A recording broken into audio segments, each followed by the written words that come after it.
రాష్ట్రంలో నేటి నుంచి ఇసుక ఉచితంగా ఇవ్వాలని ప్రభుత్వం నిర్ణయించింది. మంత్రివర్గంలో ఈ మేరకు నిర్ణయం తీసుకున్నారు.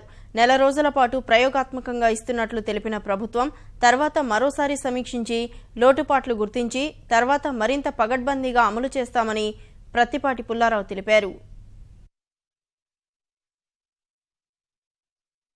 అబ్జర్వేషన్ ఫ్రీగా తీసుకుపోవడానికి పర్మిషన్ ఇస్తున్నారు, జీవో ఇష్యూ చేయమన్నారు.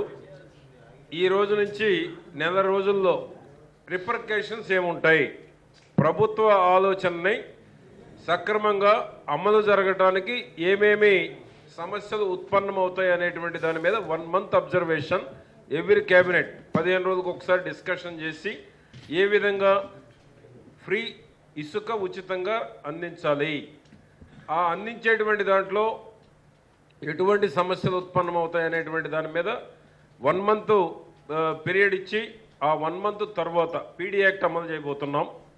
ఎక్కడ కూడా ఇసుక స్టాక్ పెట్టి అమ్ముకోవడానికి లేదు, ల్యాండ్ ఫిల్లింగ్ చేసుకోవడానికి లేదు, ఇతర రాష్ట్రాలు పోవడానికి లేదు, వెహికల్ సీజ్ చేస్తారు, పీడీ యాక్ట్ పెడతారు.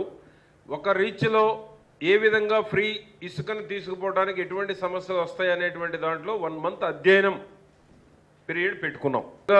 శాండ్ కాస్ట్ తీసుకొని ఉంటే ఈ రోజు నుంచి ఆ ట్రాన్స్పోర్ట్ పోను శాండ్ కాస్ట్ కూడా తగ్గిస్తారు. గవర్నమెంట్ కాంట్రాక్ట్స్ ఏదైనా కనుక ఉంటే ఈ రోజు నుంచి ఫ్రీ శాండ్ ఎవరికైతే తీసుకొని ఈ రోజు నుంచి పోతున్నారో, గవర్నమెంట్ గతంలో 500 రూపాయల క్యూబిక్ మీటర్ వేసి ఎస్టిమేషన్స్ తయారు చేశారు కాబట్టి ఫ్రీ శాండ్ ఈ రోజు నుంచి అమలవుతుంది. కాబట్టి జరగబోయేటువంటి దాంట్లో ఆ కాస్ట్ కూడా రెడ్యూస్ చేసి ఇవ్వాలనేది కూడా ఒక ఆలోచన చేయడం కూడా జరిగింది.